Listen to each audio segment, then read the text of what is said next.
And what do you plan to do if this whole dream of yours doesn't work out? It doesn't even enter my consciousness. My life is an opera, look at the Oscars, look at the groupies, the movies, look at the It's only a matter of time before I'm staring at you from the cover of a Wheaties box. Body Supreme, body Supreme, body Supreme. Flex, flex, now I'm flex. Got time to open that purple. Got metal bitches. These are facts. I'm wearing Reynolds, Lexus. I'm on phone, sexting. And what do you plan to do if this whole dream of yours doesn't work It out? doesn't even enter my consciousness. My life is an opera, look at the Oscars, look at the groupies, the movies, look at the It's only a matter of time before I'm staring at you from the cover of a Wheaties box. Body Supreme, body Supreme, body Supreme. Flex, flex, now I'm flex. Got time to open that purple. Got metal bitches. These are facts. I'm wearing Reynolds, Lexus. I'm on phone, sexting. And what do you plan to do if this whole dream of yours doesn't work It out? doesn't even enter my consciousness.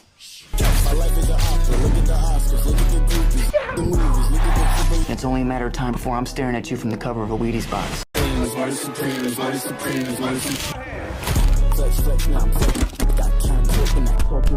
Got metal bitches. These are facts. I'm wearing Reynolds, Lexus. I'm on phone, sexting. And what do you plan to do if this whole dream of yours doesn't work It out? doesn't even enter my consciousness. My life is an opera, look at the Oscars, look at the groupies, the movies, look at the It's only a matter of time before I'm staring at you from the cover of a Wheaties box. Body Supreme, body Supreme, body Supreme. Flex, flex, now I'm flex. Got time to open that purple. Got metal bitches. These are facts. I'm wearing Reynolds, Lexus. I'm on phone, sexting. And what do you plan to do if this whole dream of yours doesn't work It out? doesn't even enter my consciousness. My life is an opera, look at the Oscars, look at the groupies, the movies, look at the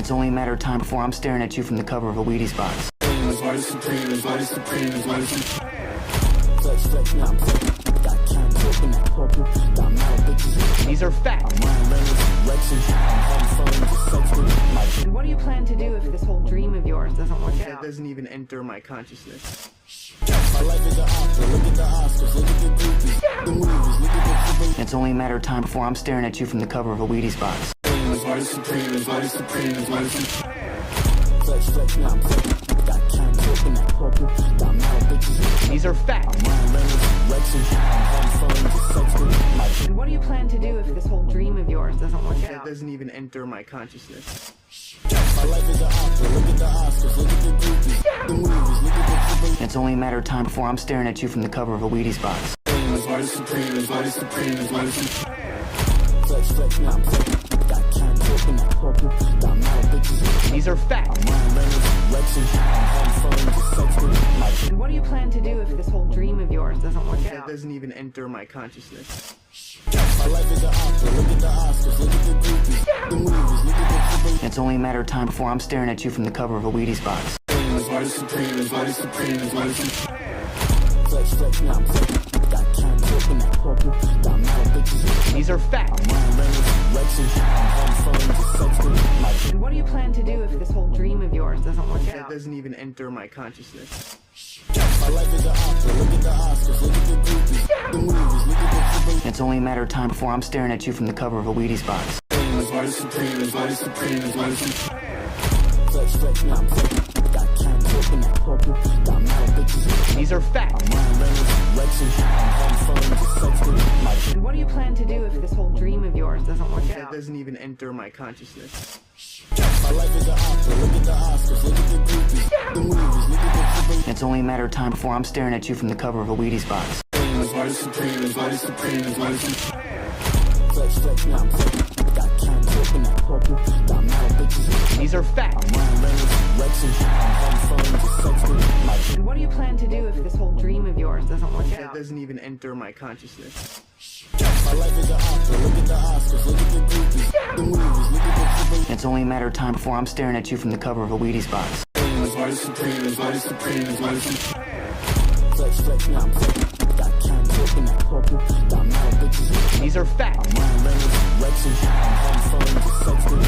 And what do you plan to do if this whole dream of yours doesn't work It out? doesn't even enter my consciousness.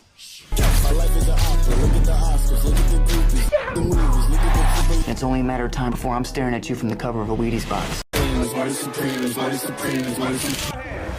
Flex, flex, now I'm flex. Got time to open that purple. Got metal bitches. These are facts. I'm wearing Reynolds, Lexus. I'm on phone, sexting. And what do you plan to do if this whole dream of yours yours doesn't work That out. doesn't even enter my consciousness. My life is an opera. Look at the Oscars. Look at the groupies. The movies. Look at It's only a matter of time before I'm staring at you from the cover of a Wheaties box. the Supremes. Why the Supremes? Why the Supremes? Flex, flex, now I'm flex. Got canned hook in that purple. Got model bitches. These are facts. Ryan Reynolds, Rexon. I'm having fun with the sexton. My And what do you plan to do if this whole dream of yours doesn't work That out? doesn't even enter my consciousness. My life is an opera. Look at the Oscars. Look at the groupies. The movies. Look at the It's only a matter of time before I'm staring at you from the cover of a Wheaties box. Supremes. Why the Supremes? Why the Supremes? Why the Supremes?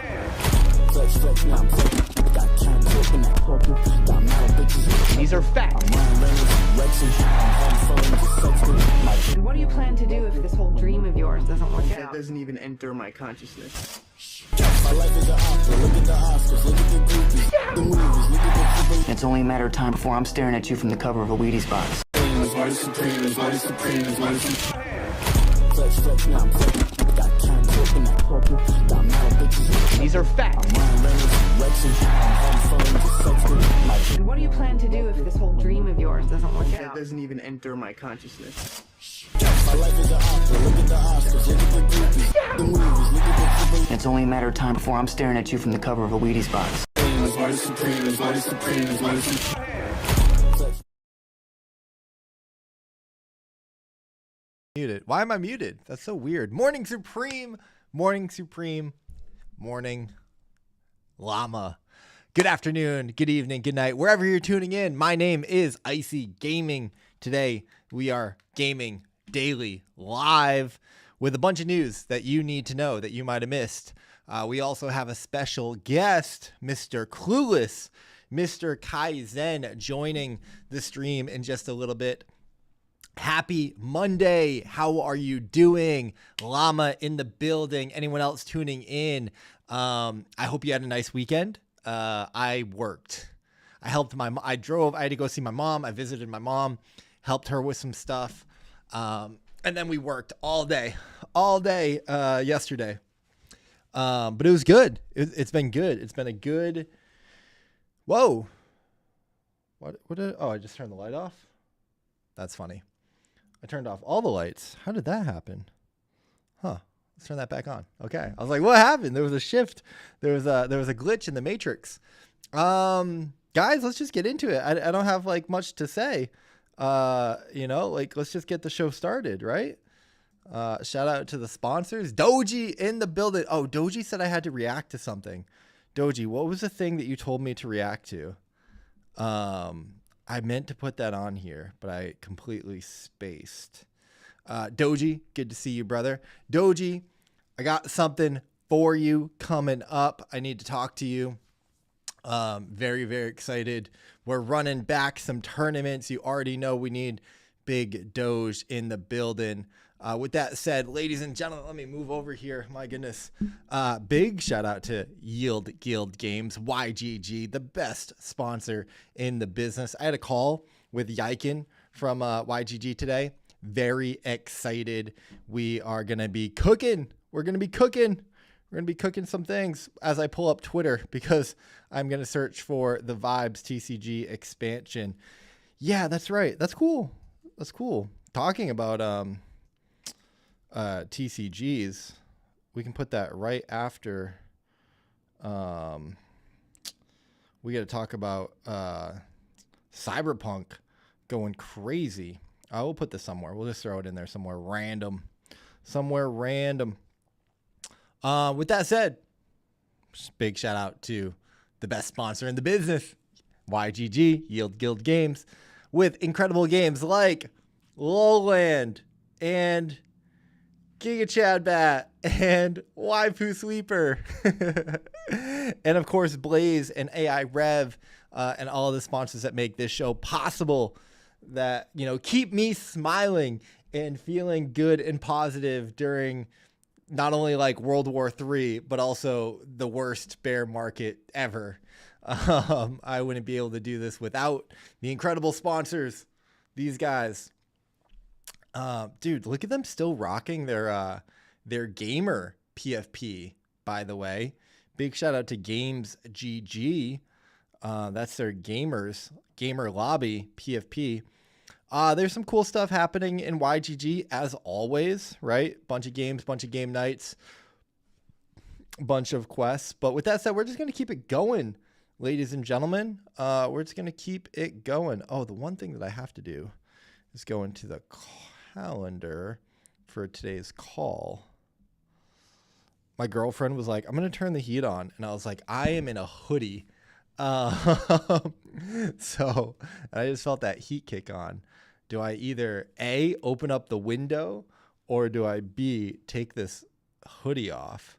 Because I feel like I'm going to cook in today's call, in today's stream. Let me just jump in here in the background. And okay. All right. Without further ado, let's keep it moving. Dude, Minecraft is getting a theme park at the Chessington World of Adventures, opening up in 2027. Crazy attractions, the biggest Minecraft shop ever. Minecraft food, mob encounters. All of it is happening. More coming soon. Like, I guess this is just like a concept art right now. But very exciting, very cool. Minecraft theme park. The question is, where is the Chessington World of Adventures?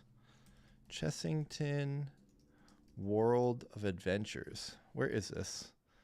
This is in the United Kingdom. I guess that makes sense. Shout out to the UK. Shout out to the UK. We're going to keep it moving. Oh, they also got Minecraft Dungeons 2 coming this year. Their take on high stakes encounters, thrilling adventures, and new locations in the Minecraft universe. I feel like this is like RIP to all crypto dungeon crawlers. It's like, you're just going to play Minecraft, right? Look at this dungeon. Look how sick that is.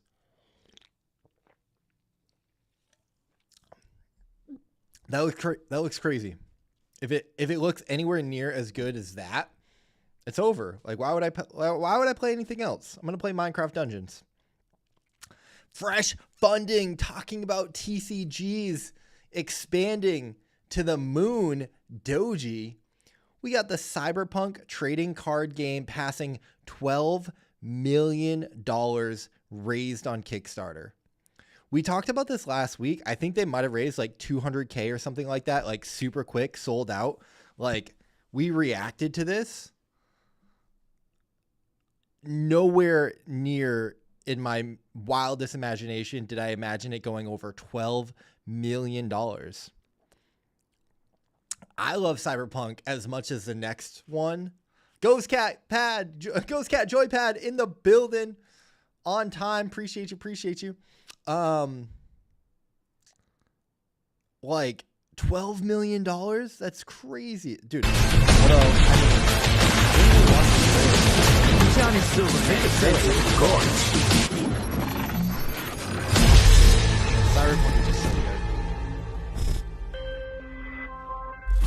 City! But like, it's a TCG. Better play your cards right.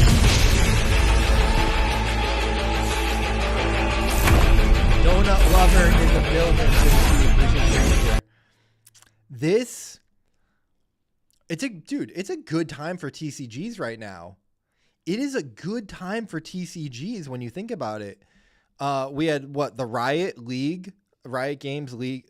What was the name? I'm gonna not remember the name. Cyberpunk, Might and Magic Fates, Pudgy Vibes, Azuki TCG. Oh my gosh. These cards look crazy.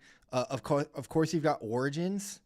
It's a good time for TCGs, but this would make me worried. This would make me worried. If I was building a TCG, I would be worried. It's just physical right now though. Oh, interesting. Brother, we need the digital version, man. The game lets players build Edgerunner crews with characters from across the Cyberpunk franchises. So sick. But like, Yeah, okay. If they're not going digital yet, then you're still safe. That's probably an opportunity, honestly, because it's like, hey, you love playing that game, you would want to play it digitally. Like, check out Parallel. Like Parallel is like Cyberpunk. That's honestly the direction that they should go with the IP and like the lore and everything. That would be sick.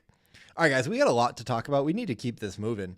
Crimson Desert came under fire over the weekend for using AI in their game. How dare they? How dare they use AI?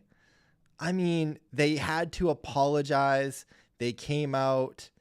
They issued this statement. And it's just like, I wish that they didn't. Shout out to everyone in crypto, like, responding. And that is one good thing about the algo, is like, I do like seeing the people that I know in the immediate responses. You know who told them not to apologize? Mike Ybarra, former Blizzard president, now CEO of some gambling site, said, don't apologize, dude. I don't get why devs feel the need to bend over for the few folks who can't accept the reality that AI will be in everything, from video games to your fridge. It's already in. So I feel like I'm shouting. I feel like I'm yelling. I apologize, guys. I don't need to be yelling. Why do I yell so much? Yeah. Shout out to Mike Ybarra. Hopefully we can, you know what it is? It's just like this, it's going to be this transition period where these things will need to happen along the natural adoption curve of like the inevitability. It's like, bro, who cares? Who cares? Who cares? I don't care. The game looked great. Play the game. Have fun. If the game gets successful, then you can like, and there was things that you wanted to redo or reinvest in, then you can go do that. Like, I think Arc Raiders now have like replaced all of the AI voice lines with real actors and artists, which is great. Preds in the building. Shout out to you, brother. Love you, man. So yeah. With that said, the Steam reviews for Crimson Desert are now mostly positive as opposed to the glowing reviews that they had before. They still were able, I mean, they've got they have over 200,000 people playing right now to this day. All-time peak yesterday, 24-hour peak, 240,000 players.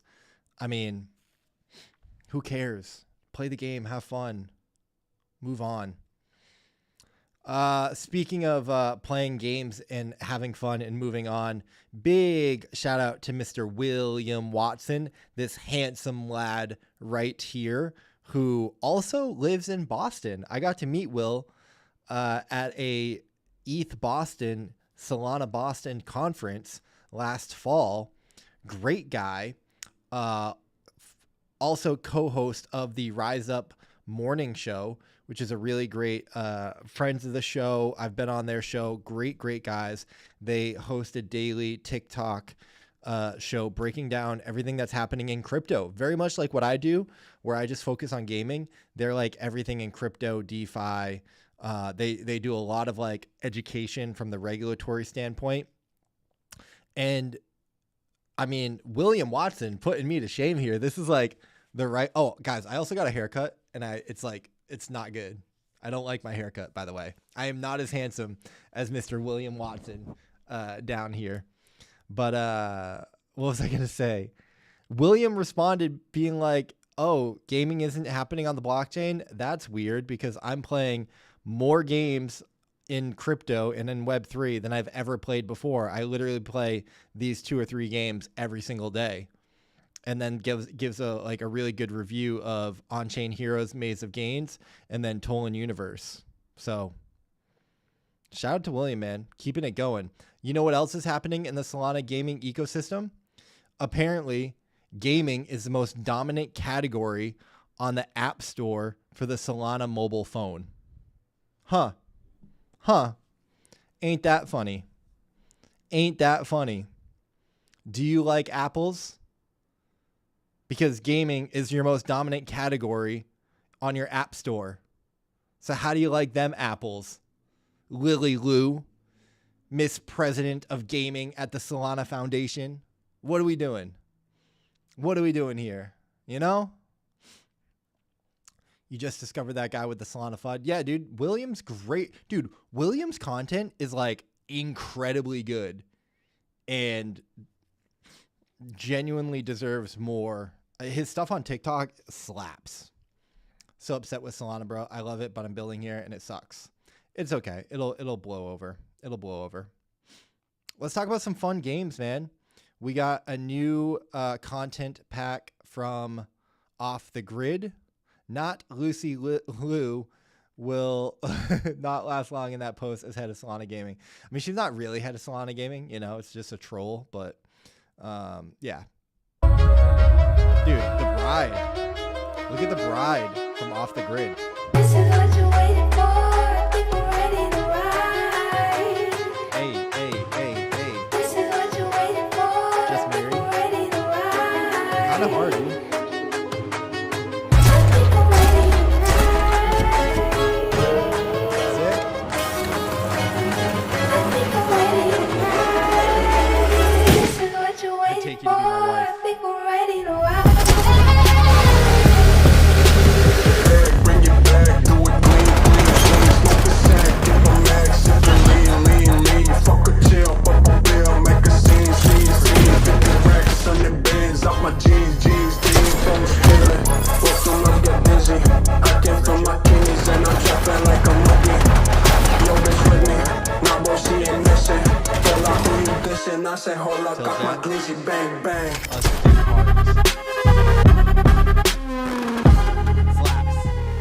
The videos are very loud.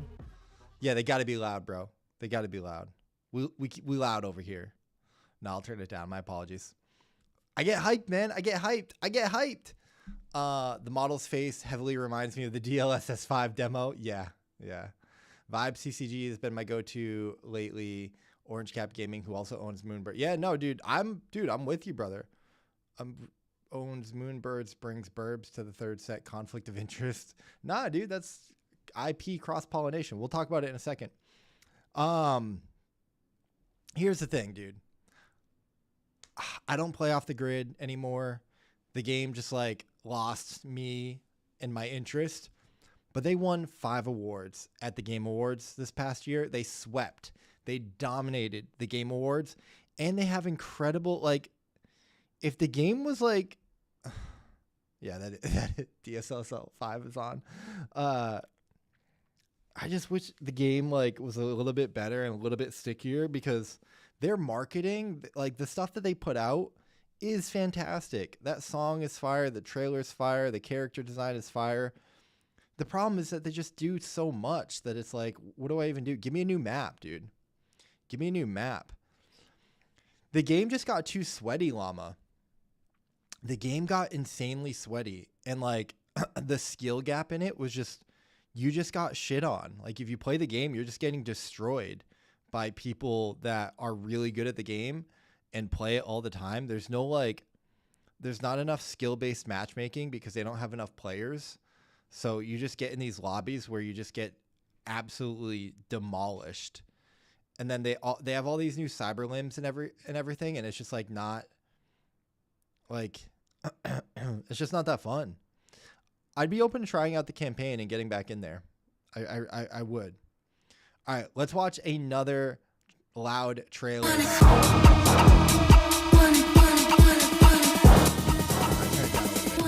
Mizuki TCG game trailer.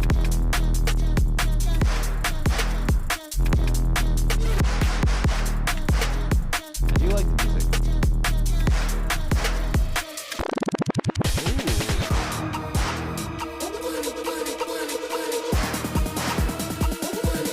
I'd be really curious to see how the game plays.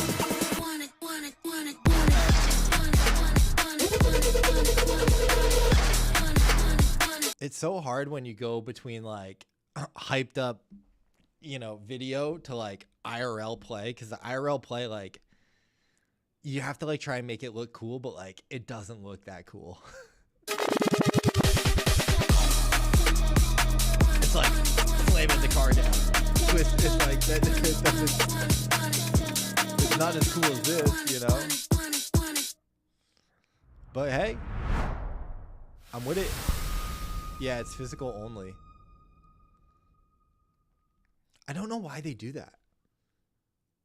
Like, make a digital game. Wouldn't it? Like, you have all the money in the world. Azuki has all the money in the world.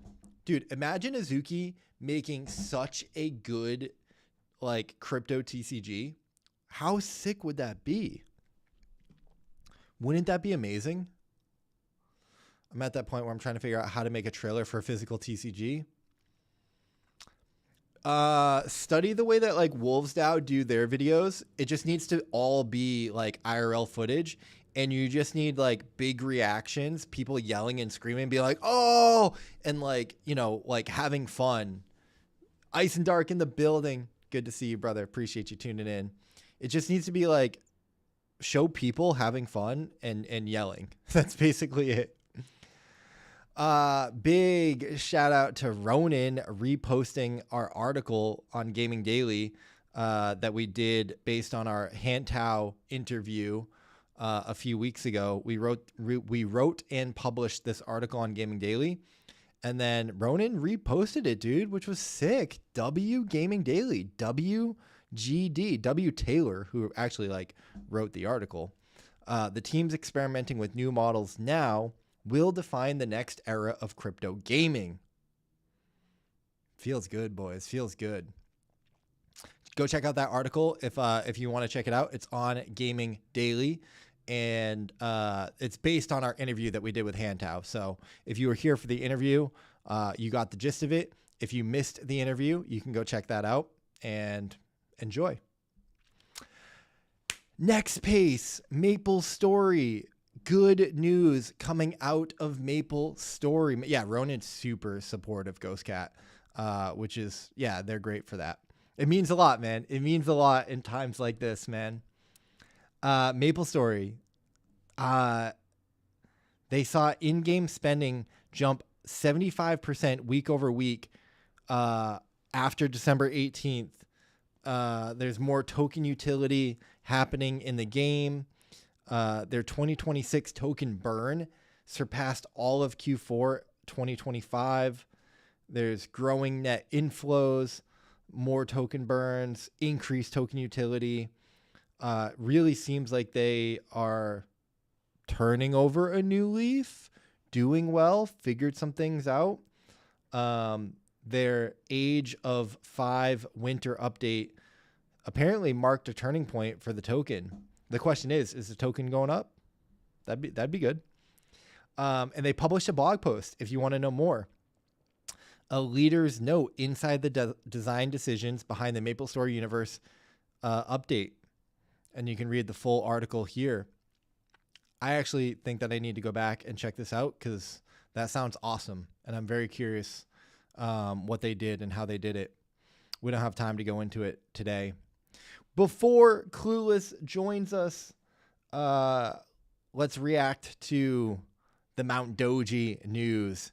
Vibes Set 3, The Burbs and Pengu coming Q2 2026, featuring Pudgy Penguins and Moonbirds IP. This set introduces 195 new cards to the Vibes in an all-new card type. So major expansion.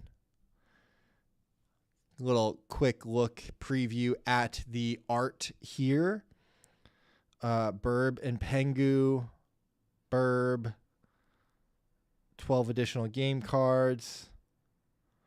We got Fire and Ice, which you love to see. Fire and Ice. We got Clueless joining us. Oh, no, that's just my note taker. Interesting. Should be joining us soon. I love it. 194 cards is a lot of cards. 195 cards. The art is always dope.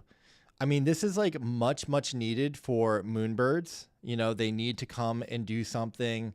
They need to activate. I wonder, the big question is, I wonder if... Yo, I see. Oh, sorry. Yeah. I wonder if... let me just message Clueless in a minute. What am I wondering? I wonder if this is like how much of a collab this is. Is this Moonbirds driving this forward? Is it Orange Cap Games driving it forward? Like, where do the lines blur, right? I guess it doesn't really matter. What's good for Moonbirds is good for Orange Cap and vice versa. So it's all in the family. It's really cool to see that they've built out their core competency of making games, integrating IP, making characters. Like it seems like they've, they learned what they needed to do to make games and integrate them, and like they're able to quickly ship. So I wonder if this is more advantageous to starting your own TCG like Azuki. I think it's different. It's like different, right? It's like there's pros and cons to both, because, starting your own, you get to control the entire experience and build out your brand IP. That might not be something that they want to do for Moonbirds, specifically, but it is a really cool way for them to integrate into their existing ecosystem that is like Orange Cap Games. And so I think it just makes sense for Orange Cap. It's like the best thing that OCap Games could be doing, right? Bringing all this stuff, cross IP, cross collaboration, bringing the characters together. I think it's awesome. There are times when I wonder how cool it'd be to use multiple TCGs in the same game. Funny that you say that, because a good friend of mine is kind of making a game like that. It's designed to use other IPs. It's not necessarily designed to use like the cards or the characters. The characters, but not necessarily the cards or the IP or the specific game, game mechanics. A TCG multiverse, honestly, now that you say it like that, kind of sounds like it slaps. Sounds like it slaps. With that said, guys, we have today's guest backstage. And so let me bring him up. And we got a few more stories that we can look into and talk about. But really excited to talk to Kenny from, what am I doing? Let me do window like that. Yeah. From Friends NFT project. Show my screen anyways. Okay, guys, I will be right back in about 30 seconds, maybe a minute. So hang tight, and we will return with today's guest.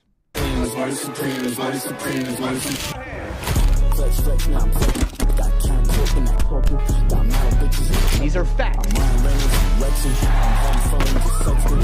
And what do you plan to do if this whole dream of yours doesn't work That out? doesn't even enter my consciousness.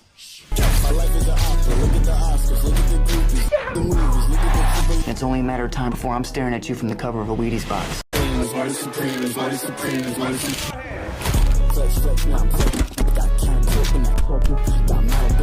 These are facts. And what do you plan to do if this whole dream of yours doesn't work That out? doesn't even enter my consciousness.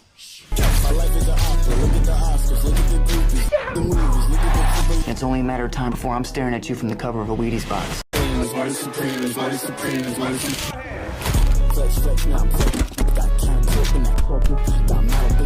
These are facts. And what do you plan to do if this whole dream of yours doesn't work That out? doesn't even enter my consciousness.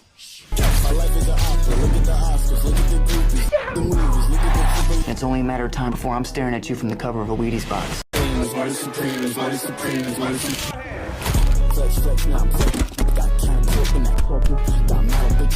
These are facts. And what do you plan to do if this whole dream of yours doesn't work That out? doesn't even enter my consciousness.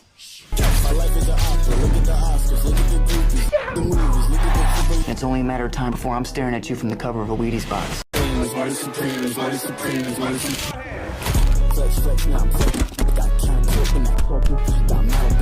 These are facts. And what do you plan to do if this whole dream of yours doesn't work That out? doesn't even enter my consciousness.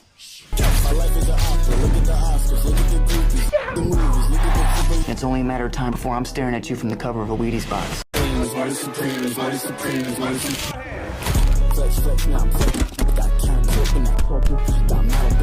These are facts. And what do you plan to do if this whole dream of yours doesn't work That out? doesn't even enter my consciousness. All right, Kenny, we are here. The formatting's just a little bit off. Let me just fix this custom OBS, but that looks a lot better. You look fantastic. Sir Kenneth Kaizen, Mr. Clueless. Welcome to Gaming Daily Live, brother. Thank you so much. I see. Long-time listener, first-time caller. I feel like a mini celebrity that when I met you for the first time in person at GDC a couple of weeks ago. So it's good to connect finally again. Yeah. Likewise, man. Likewise. Thank you for making me feel like a mini celebrity when you're like, dude, like I like your content, man. Love what you do. That always really means a lot, and it's always great meeting people in GDC. But we can kind of come back to that real quick, man. Welcome to the stream. I'm stoked to have you on, stoked to chat to you about your background in gaming, the game that you're building and working on now. I know you guys just had a big announcement and update, moving to base and everything, or launching on base. But real quick, let's give a 30-second elevator pitch. Like, introduce yourself to the stream. Who are you? What do you do? What is your background? Yeah. So I'm Kenny. I'm the founder of Amihan Entertainment, which is the company behind Web3 games such as Everseed was our first one. And then Farm Friends was our second one that went viral on Telegram in 2024. And then most recently, we launched our fully on-chain casual DGen game, CD Friends, a couple weeks ago. Originally, I've been in the gaming industry for about over 13 years now. Fuck, I'm old. And I've worked on companies at Nexon, Sony Online Entertainment, on games like MapleStory and EverQuest, and then before starting this company, I was at Riot Games, leading revenue decisions for a couple titles like League of Legends, Wild Rift. So we started this journey of crypto gaming. I founded the company in early 2021 before Axie had gotten big. So we were really early, and then have survived through multiple boom and bust cycles to today. So we're one of the few dinosaurs left, I guess. But it feels great. It feels good actually right now, the vibes of the industry, because it feels like what it was pre-Axie days, where only the true believers are here. All the kind of tourists and scammers are less prevalent. So yeah, it's a builder's market right now for sure. Yeah. 1000% well said, man. Really cool to hear more about your background. I think it's really impressive. It's always great when people have worked in the industry and have been here for a long time. I mean, that's when we talked at GDC, I was like, got to get you on the show, man.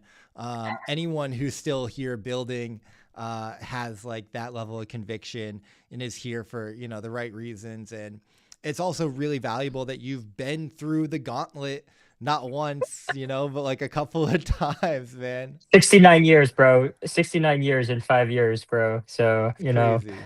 I'm shocked that my hair hasn't fallen out yet. Yeah, dude, you look good, man. You look good. You look good. I guess how do you? I'm super excited to talk about the games that you're working on now, but before we get there, how do you just look at the space, being in it for so long, having the highest of highs, the lowest of lows,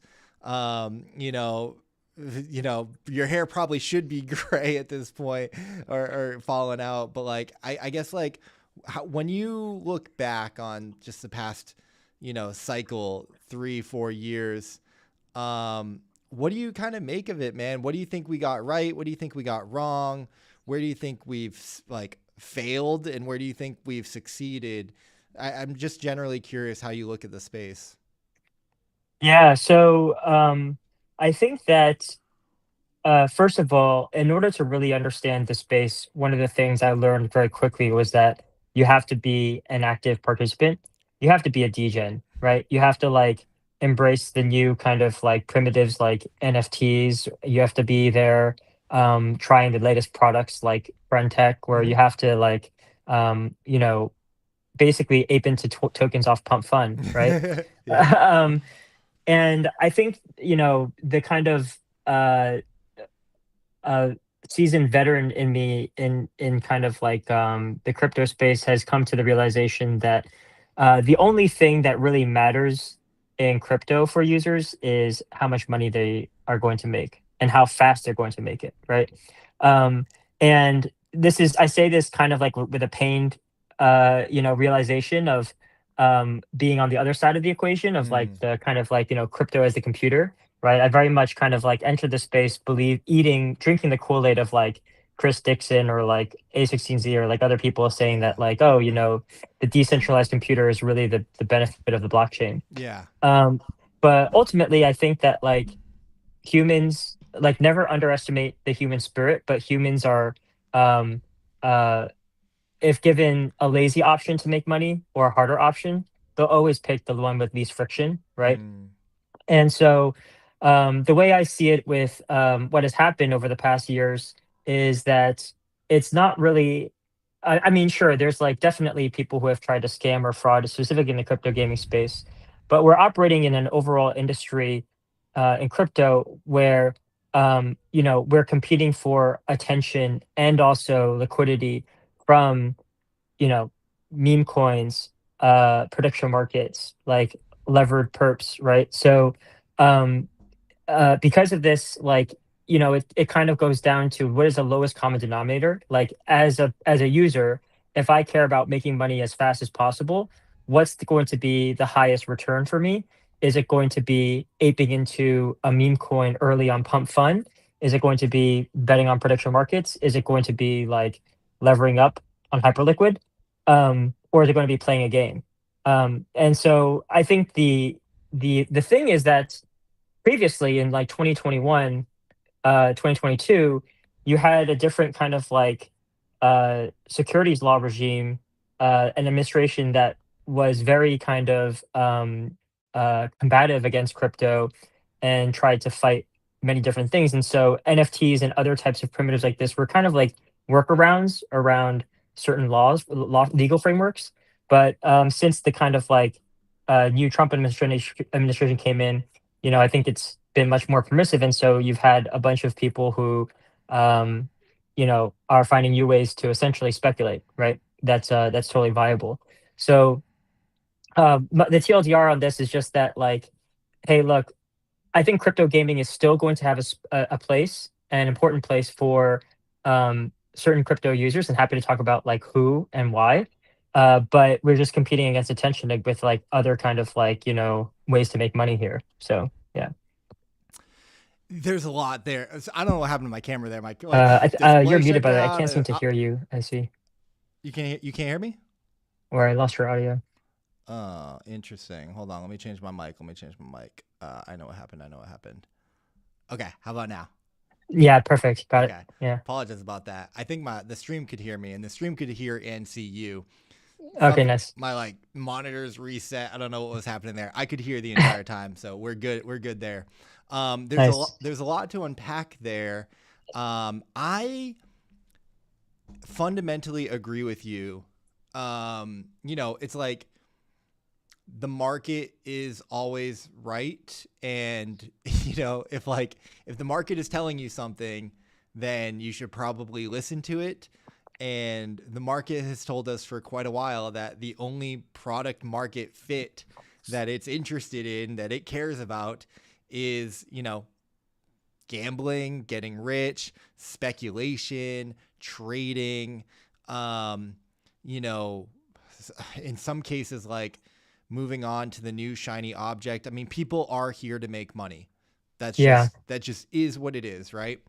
Let's call a spade, dude. Yeah. You know what I mean, right? Like, so. And you know, it's tough for me as well as like, you know, who's someone that drank the Kool-Aid as well and fell in love with the cypherpunk, you know, values and ethos and everything. And I was like, yeah, we're gonna, you know, overtake like the financial system and, you know, bring freedom and opportunity And to Amazon, people. you know, we're gonna be the new AWS, you know, so Yeah. stupid. And I'm Yeah, gonna get so, rich in the process, right? Because I'm early. yeah, So I do think that, you know, and a part of me doesn't like that thesis, that conclusion either. I share that with you. I was talking to, you know, Han Tao about this quite a bit. It's a talking point within the space. I do think yeah, it does feel, I would like to think that that is the case for the industry now, but it doesn't always have to be that way, and that we will mature and evolve past it. I don't have hmm any hopes of doing that this year, next year, maybe not even in, you know, the first 5 years. mm, But I think, you know, 20, 30 years from now, as like a lot of this dust settles and things are figured out, you know, stable coins are everywhere and we have blockchains integrated into our AIs and everything, like, you know, hmm more sustainable models will evolve, and it will be less about you know, straight up gambling and speculation. yeah, But yeah, I don't think anyone is wrong for acknowledging, like, listen, if this is what the market is telling us, then I understand the builders who are like, well, I'm going to build for those quote unquote degens yeah, and the people that want to speculate and use products like that. My personal take is like, listen, I had a lot of fun degenning it up with the best of them in the DeFi summer, you know, the 2021, 2022 cycles. I farmed airdrops. You know, I did everything, right? I staked liquidity. I yeah, trenched in the meme coin trenches. But it's just like, it's not something that I'm interested in anymore, because it also feels like there's so much rampant either manipulation or it's just hard to know like who you can trust. It feels like the deck is stacked against you in so many scenarios, to where it's like, I don't even want to play these games anymore, man. Like this is tough. So I guess totally. I'm curious, man, how you take that framework and apply it to what you're working on now, and like what you're building. And maybe that's a little bit of a transition into you know, CD Friends and the games and the way that you guys are building and designing things. But yeah, I mean, I'm curious, like, what you're doing with that information. Yeah, so I think that, you know, one of the big lessons that we learned was don't try to make a product that is Web 2.5, because you're gonna hit nobody with that. So Yeah. yeah, and so that's why, you know, for CD Friends, it's our kind of like crypto native, like fully on chain game Mm, for the Web3 user, for the degens. mm, And then we're actually going to be um, relaunching Farm Friends as a Web2 game, Web2 only, mm. right? No play to earn or anything like this.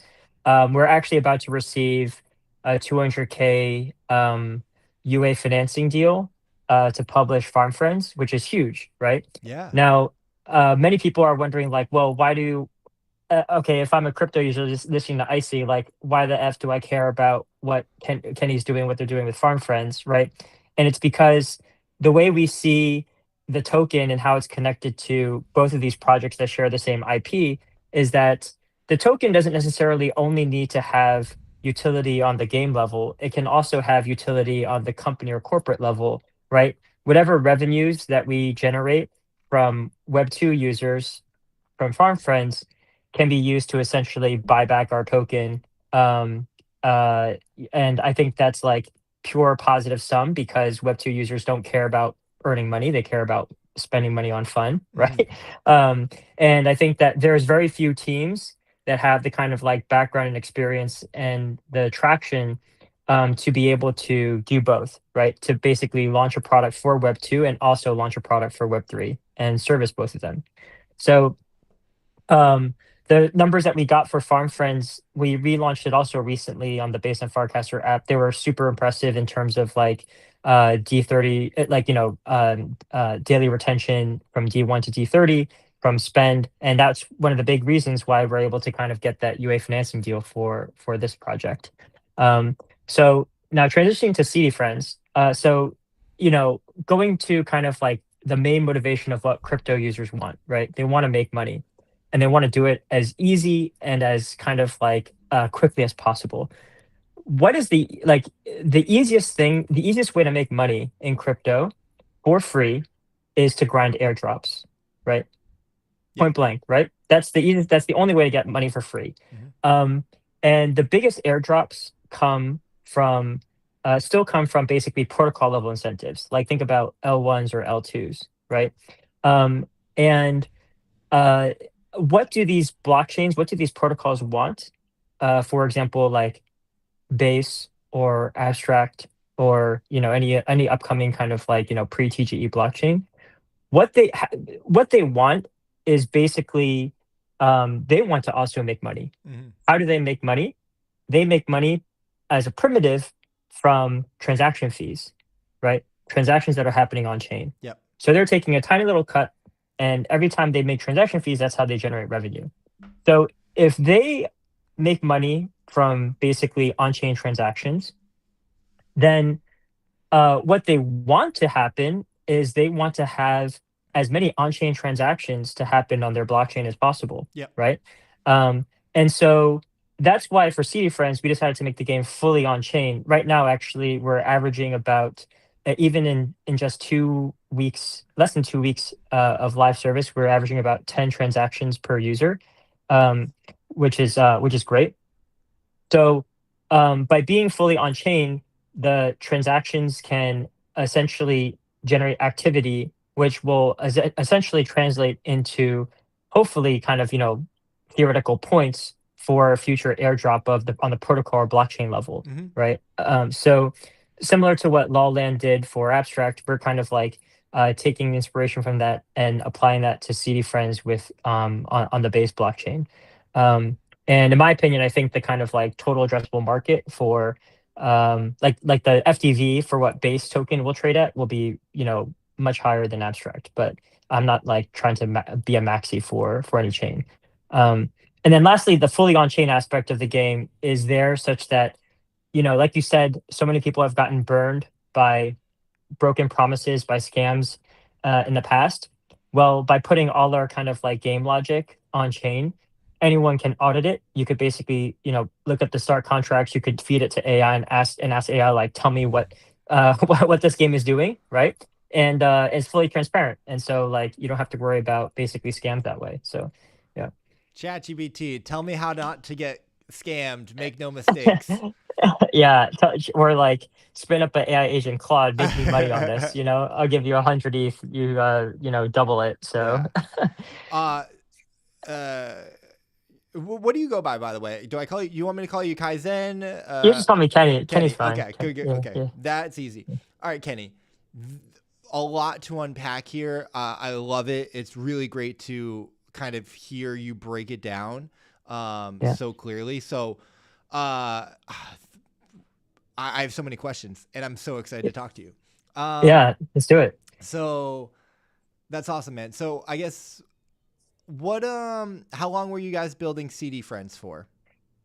So CD Friends, the engine was basically taken from what the existing work we did from Farm Friends. So we kind of forked it, and then we spent, I would say, maybe 3 to 4 months on CD Friends to get it to the state where it's at today. So cool. Yeah.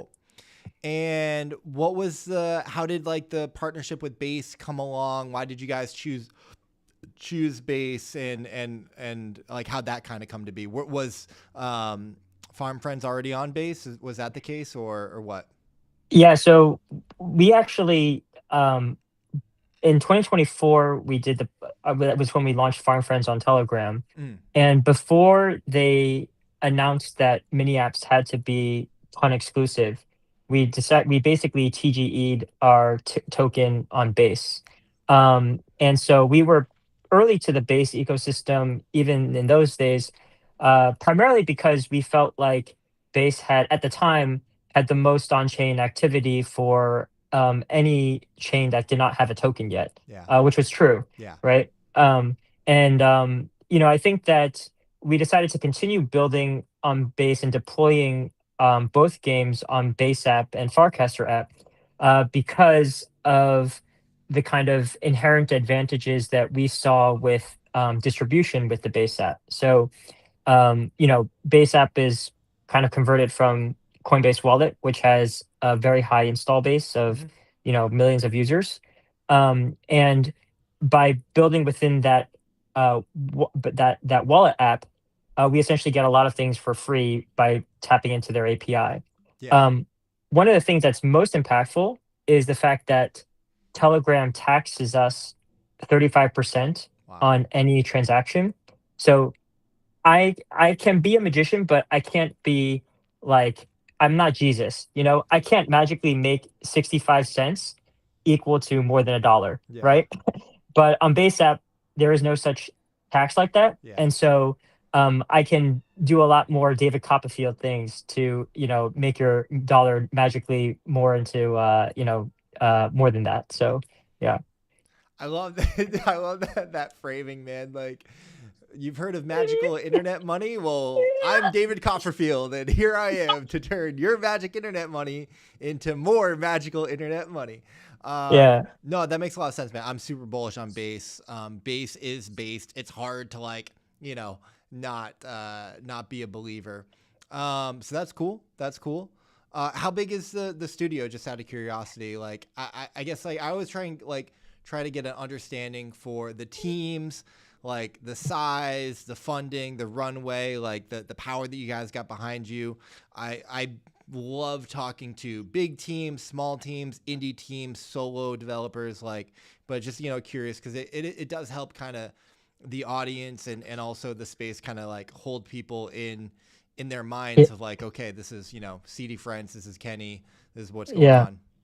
So let me be very blunt here. Like, there was a moment in time in which we had a team that was closer to 25 or more in 2022. Mm-hmm. And over time, we basically, just had, various reductions or just voluntary departures, where now that we have a team of 7, and people might think that that's a bad thing, but I actually think that that's a great thing. So of those 7 people, 5 of which are based in Asia, mostly Southeast Asia, which means our burn rate is starting next month going to be is going to be potentially less than $10,000 a month. Nice. Okay, so why is that important? So it's important because our whole business model is predicated. So essentially, we need to make money as a company to continue servicing the game, but also crypto users want to make money too, right? They both want money, right? So whatever money we need less, we can give more to our community, right, of holders, right?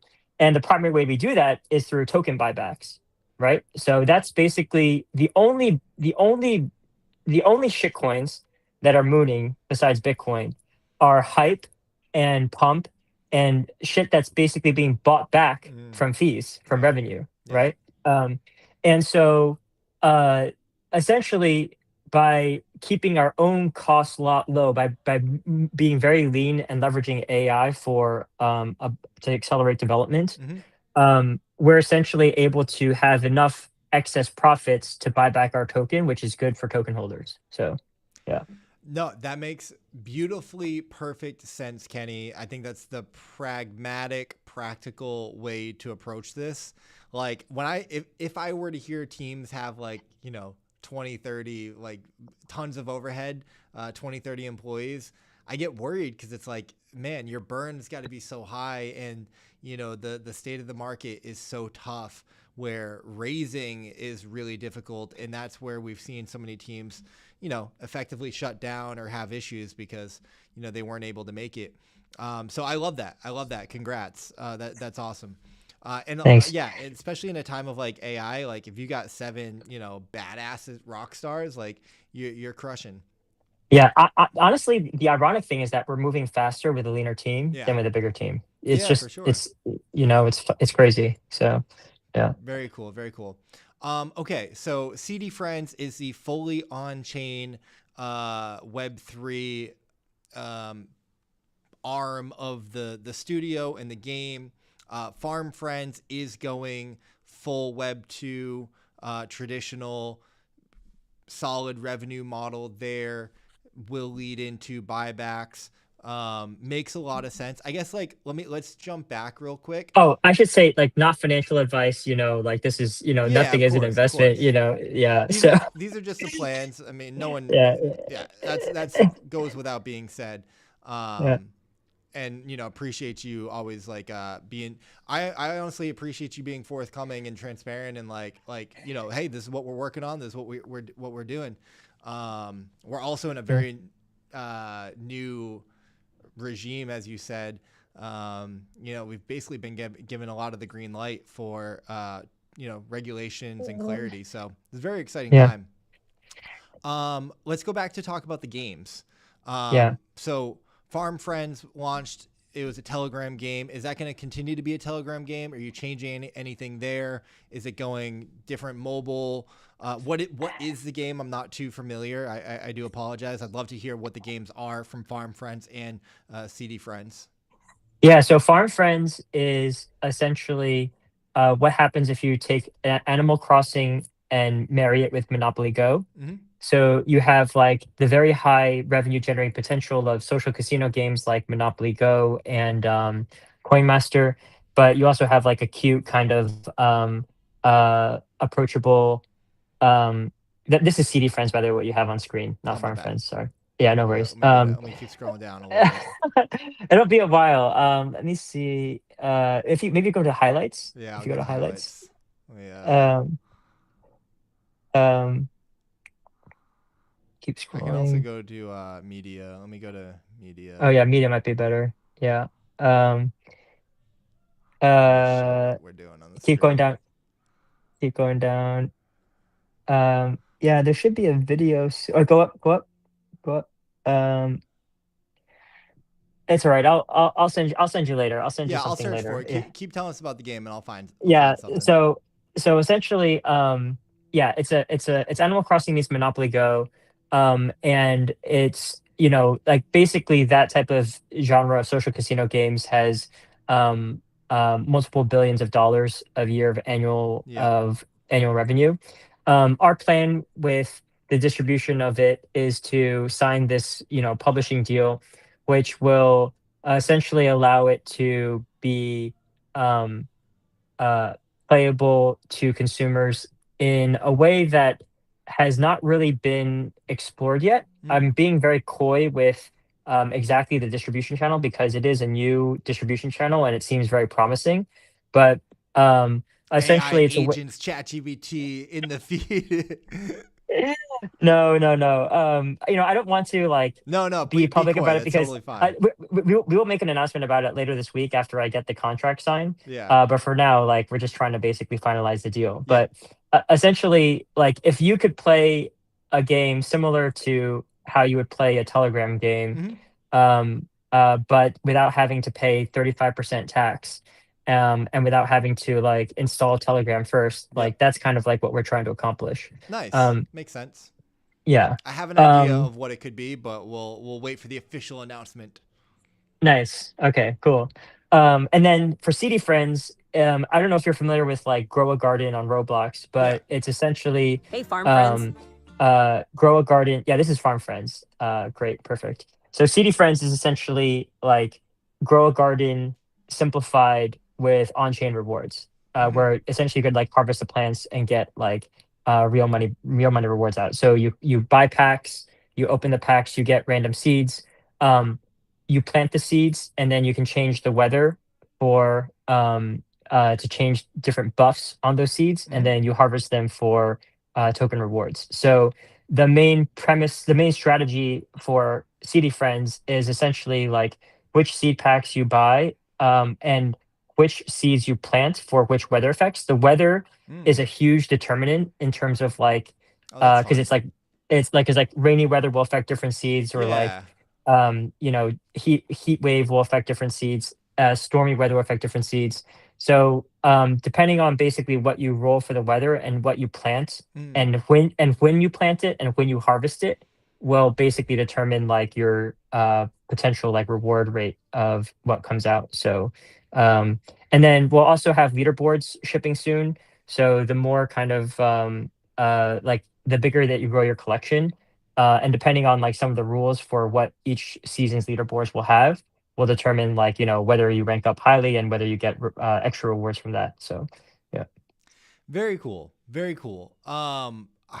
I want to go back to, thank you for that. I think it's always helpful to like hear directly about the games, right? I never want to skip that. Honestly, CD Friends sounds cool as fuck. It's cool as hell, man. I usually don't swear that bad on the show. I mean, No worries. grow a garden on chain, where the weather impact stuff is like, I mean, I don't know. It just kind of brings me back to like playing Grand Theft Auto, where like the game is so different in different weather. Yeah. I guess now it's arc raiders like in the rain or the snow or stuff. So I'm very much like an environmental gamer, if that's like a term. Like I like the different climates and weather impacts, and it's just fun, right? It changes up the game. It's the same game that you know and love, but just different times of the day or different elements. And genuinely, I Yeah. always find that really, really enjoyable. Yeah, I think like what we really wanted to do with this kind of like game is like, you know, what crypto really is it is a presentation of opportunities each day, right? And that opportunity exists because of the volatility, Yeah. right? Because of the randomness. And essentially, we tried to kind of like think about that and reinvent that in a game form where it's like, okay, every day, the volatility of our own token price, the volatility of Ethereum, which is basically what our token is paired to from the liquidity pool, and the randomness or volatility of like what new weather opportunities are presented to you each day. Those three things will basically should give you signal or information as a player, as a speculator, like is now a good time to go heavy on like these packs, to crack packs, like, right? And so if you're playing this game without actually taking into consideration the larger like up and down prices of the token that's underlying it, you're not really going to optimize your potential like enjoyment, let's say, from the game, right? Yeah. And so a lot of it really comes down to like playing the markets well, in addition to playing this game well with the attachment to the markets. And like for us, we're basically buying back our token also very strategically too, right? Like we're monitoring the macro, our token price movements, and like we're making sure to buy back at opportune times. And one of the things that's really cool about the base app is that if you follow we're doing the buybacks from our main kind of like game account. And so if you follow us on base app, you'll get notified when we basically do like massive buybacks, right? So it's like if we do like $1,000 of buyback, then you'll get a push notification, and like that might be a good signal for you to trade, right? So Interesting. yeah. I can see how that is fun, and creates a very fun dynamic.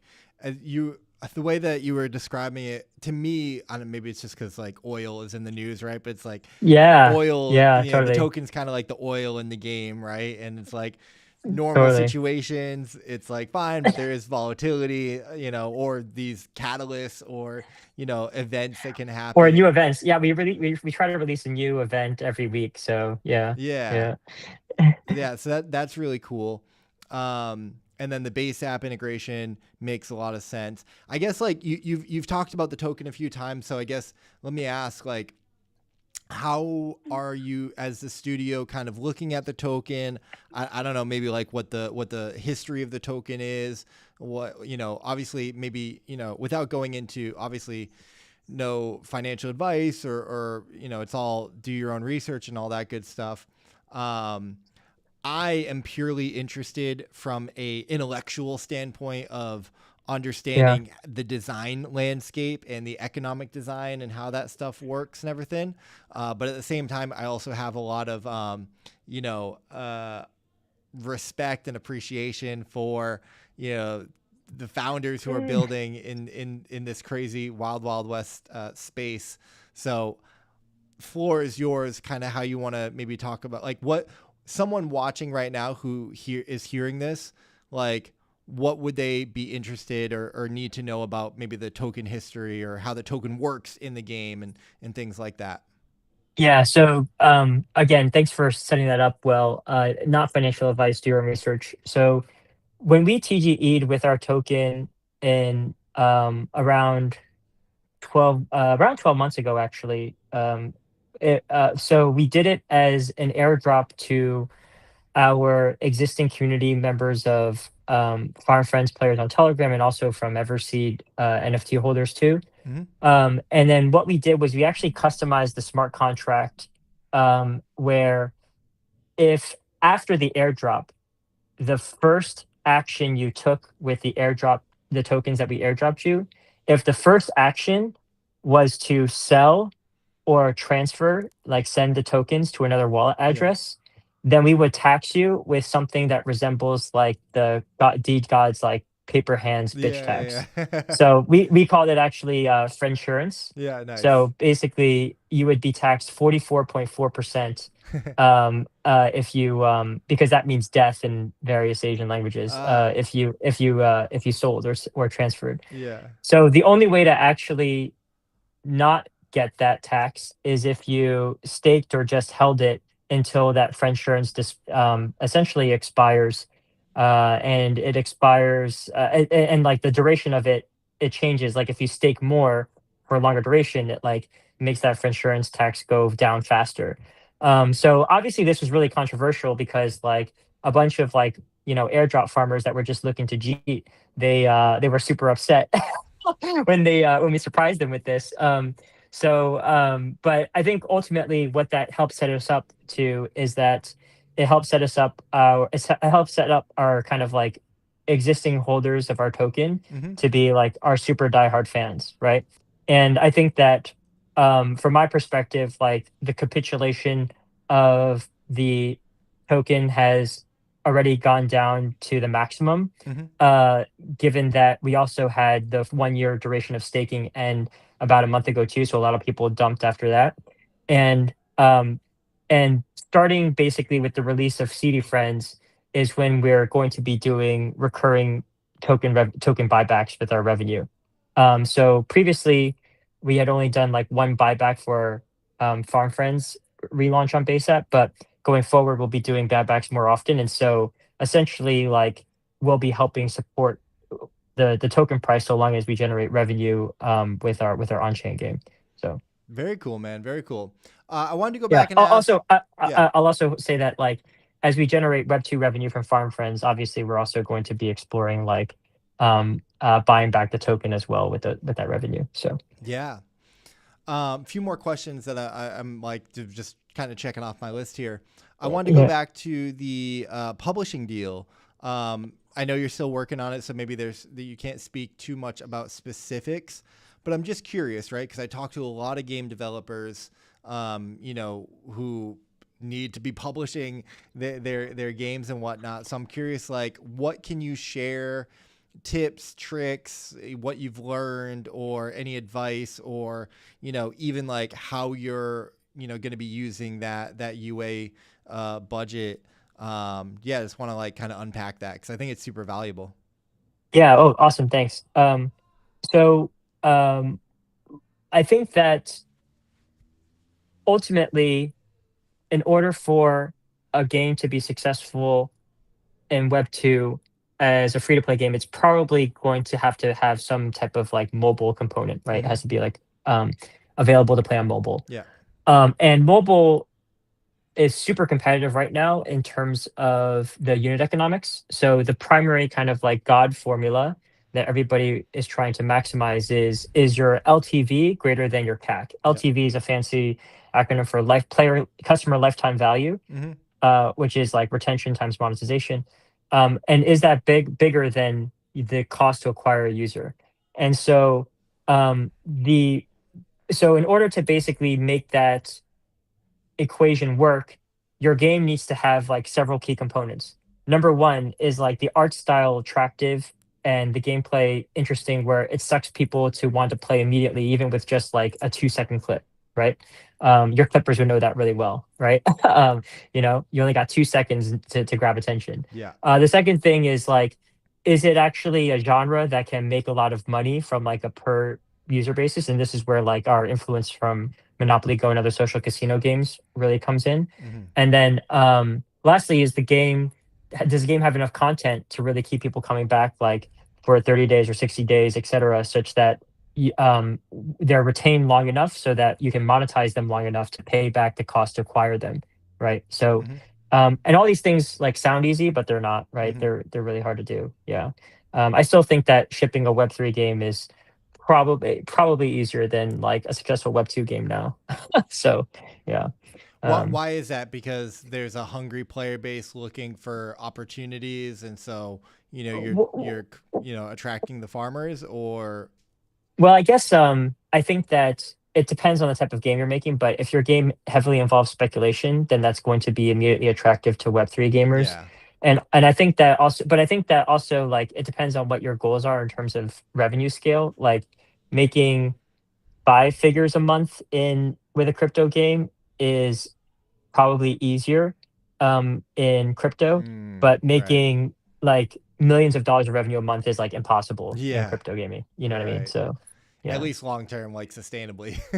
Yeah, exactly. Yeah. So Okay, very, very interesting. But what about the UA budget though, right? Like clearly you're working with a partner, maybe, not announced yet.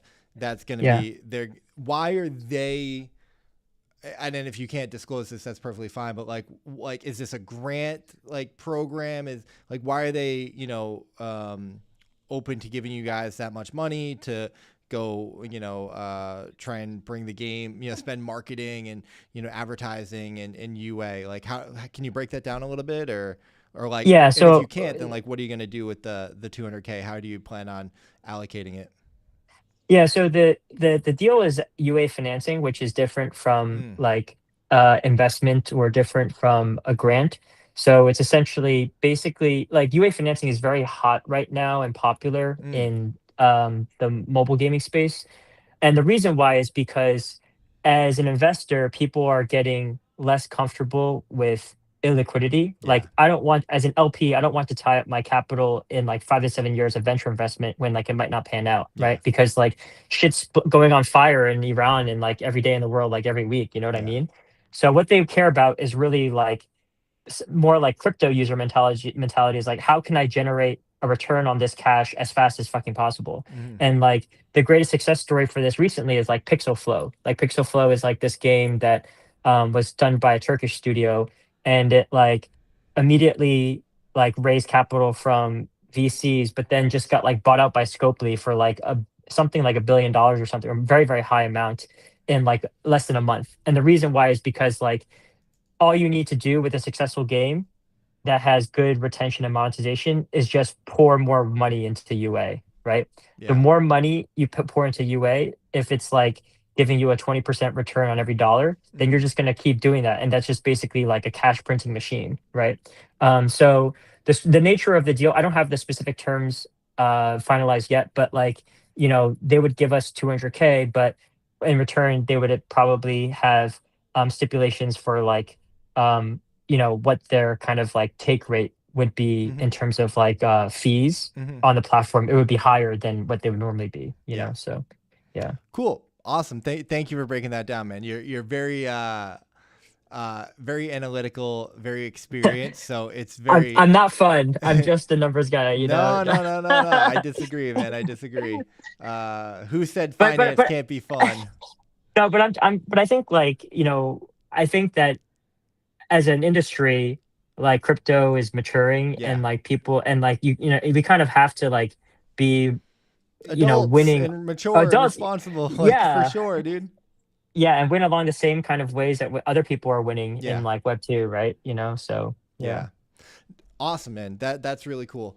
Talk to me about because you mentioned Farcaster a few times. You guys launched on Farcaster. I covered the Farcaster story quite a bit when the founder CEO kind of stepped down and everything. I've used Farcaster in the past. I was a big like supporter and believer, but at the same time, like creating a new social app is so hard. So I'm curious. Yeah. I'm curious what I guess has been your experience on Farcaster so far, because it seemed like it went well. I didn't really know that they were still doing things to that degree. So what was the kind of background there? Yeah, so I think, well, we deployed on Farcaster, I think relatively late, like post acquisition, Mm-hmm. and I think that um,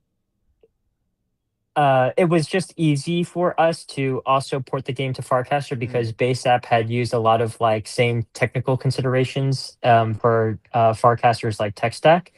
They're changing that, so actually that's changing next month. So I think that going forward, if devs wanted to ship on both Base and Farcaster, they would need to have like different thoughts on architecture, so it's less smooth.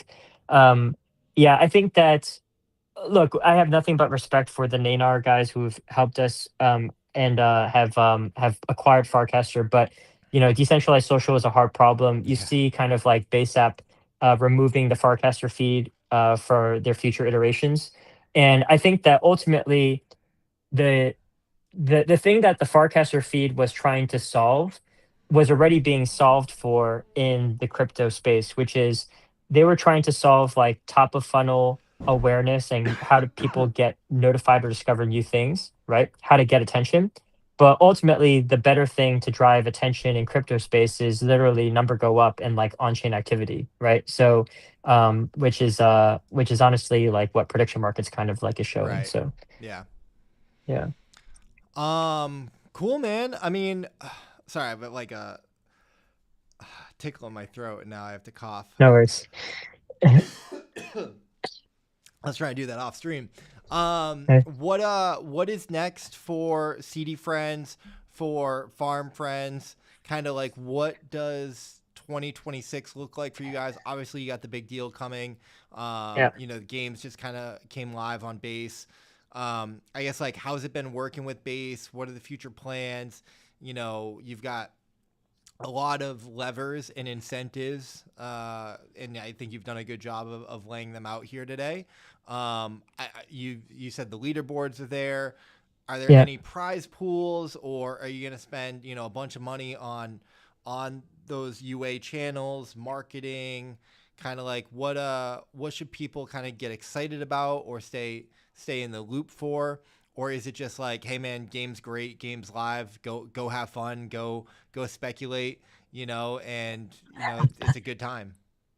Yeah, well, I mean, so we're early. We're still so early with CD Friends. This launched less than 2 weeks ago, and we're going to be shipping improvements to the game every week. And I think that it's still early in the Base ecosystem, right? Because we don't have like the same like abstract XP system that we do, like for in abstract or other things. But I think that over time, as the PGE of Base becomes inevitably closer and closer, there probably will be more protocol level incentives or kind of like clarity on how to actually like earn Base token. And I think we're well positioned, first, ladies and gentlemen. It's I mean, official. I'm not He said it. I'm not a spokesperson for them, but I mean, I'm trying to play that speculation game too as a builder, bro, right? Like we have to pick where to deploy, right? And so it makes and a lot so of sense. yeah, and so like you can actually see the predictions right now on Polymarket in terms of like where Base, abstract, and like different chains are going to trade at, right? So just check the market. The market knows best. But yeah, we're it's still early. We're gonna be spending our revenue to buy back our token, but also growing the community, the player base on for CD Friends. And when Farm Friends gets we're going to spend a couple of months of development on Farm Friends to polish it up from a Web 2 perspective, and then we're going to launch it. And hopefully, you don't hear anything about it because we don't want crypto users to fuck up the feedback or reviews for the Web 2 users. You know what I mean? And we'll just be silently generating revenue with that, and just you'll see that our buyback volume on our token is going to be increasing, like jumping one day, and you're going to be like, what the fuck is going on? But and then I'll be smiling, drinking my whiskey, and just like probably chat with you again on another live stream when that happens, Icy. So Yeah, no, 100%, man, 100%. Two more questions just on kind of those topics, man. And I appreciate Yeah. you. You've been super generous with your time, and this has been a great conversation. I like, dude, just a side note, like we spoke a little bit at GDC, but I love being able to do this and to talk to different people every day and like hear what projects are doing. So really, really like, it's been awesome learning more about you and CD Friends and Farm Friends and everything. And definitely we'll be stoked to have you back on. Open invite. You're welcome anytime, brother. keep up the great work, dude. You're doing Yeah, God's yeah. work. Thank you. You're trooper. You're the trooper, dude. So, Yeah, yeah. yeah. Well, I've changed it to like where I just want to talk to like cool people, So it's Nice. it's like it's me kind of coping through the market, being like, well, I'm just gonna talk to cool people and have cool conversations. So so going back, sticking on base for a second, what, and anything that you can't say is totally fine, or maybe you don't know, but they've been going through an identity shift themselves, right? Yeah. Kind of, well, I forget it now, but they're basically like leaving. I think they're re-architecting their architecture, right? Aren't they leaving? What was it? Were they on Oh, Optimism peace tech. Super? Optimism. Yeah, like the Optimism. super chain. And I don't know what they're doing, but it seems like they're going to be making some moves. So without maybe going into the details, because neither of us know specifics or probably can't speak on specifics, how do you as a builder in their ecosystem maybe just like look at that? Are you like, oh, how is that going to impact us? Does that impact your strategy? Or are you like, this is awesome, I know where this is going, and it's super, super bullish and exciting? Yeah. So I think that the primary reasons why we still are bullish on base is because number one is the velocity of how fast they ship. Yeah. Obviously, that has negative impacts on us because we have to like constantly update our own code base to like fit their changes, right? But I'd rather have a crack team that is like shipping every fucking week than something that's like basically not going to make it because they're shipping every quarter, right? That's how fast the space moves, right? Yeah. And so you have to hand it to, like, despite all the drama on the timeline, like the base team is cracked, like just like straight up, like they are hustling, dude. They are led by like ex-founders. Yeah. Like they're hustling. Yeah. And the other thing that I'll say about the base ecosystem is that I like how the ecosystem still is trying to find its identity, because in some ways it's like a tabula rasa. And I'd rather have that than, for example, an ecosystem like Solana that basically is kind of tainted and polluted by the kind of elephant in the room, which is pump.fun. Yeah. Right. And so like, people know Hyperliquid is for perps, like Solana is for meme coins or shit coins. And so like, and what is Base for, right? They Everyone. say everyone, they say for builders. I think that they're still kind of like finding their identity, but I from a builder perspective, my experience with them has been very positive. Yeah. And so I do think Base is for builders, and like builders are how we're going to bring back the bull. So yeah. Hell yeah, dude. Hell yeah, dude. Yeah. Getting excited over here. Yeah. Kenny, I wanted to ask you a little bit more about the token buybacks. Yeah. I'm curious your perspective on them. Obviously, you're excited and you're doing them, and I think the model makes sense. Yes, hype and Pump are notorious for their buybacks. Hype is the hype train that just doesn't stop. I don't know. I feel like the buybacks on Pump were like good at times, not as good at other times. I think there's still like I think the jury, correct me if I'm wrong, I feel like the jury's not totally out on buybacks being like, you know, the silver panacea, bullet, if you will. Yeah. Panacea. So I'm curious how you look at it and think about it. I 100% agree. I think that from a stock perspective, right? Okay, let's think about, again, our token is not a security. This is not a financial advice, but like thinking about, generally speaking, where have we seen buybacks before? We see buybacks with like stocks and equities. And when does it make sense for a company to buy back a stock, right? It does not make sense for Tesla or Amazon or Google to buy back their stock now, because it's like crazy high overvalued, right? Or price to perfection, right?